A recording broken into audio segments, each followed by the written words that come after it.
রাজুদা তোমার জন্য পদ্মার ইলিশ এনেছি, দেখো। কি বলছো গো? দেখো দেখো পদ্মার ইলিশ, ও আজকে তো ফাটিয়ে যাব। তোমার পরোটার সঙ্গে খাওয়া যাবে? কেন খাওয়া যাবে না? ইলিশ দিয়ে ইলিশ কেন?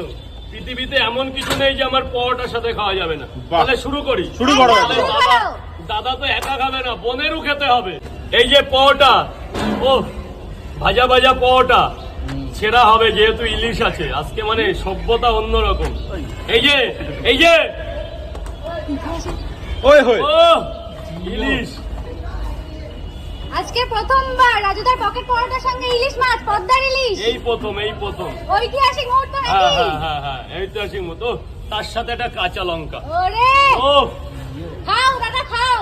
হ্যাঁ, বোন তো ইলিশ আগের দিন চিকেন নিয়ে এসেছিল, আজকে নিয়ে এসে ইলিশ, তাও নাকি আবার পদ্মার। মানে আমি যে কোথায় রাখবো এত ভালোবাসা। তা বোন তো ইলিশ নিয়ে এসে একটু ঝোল ঝোল নিয়ে নি।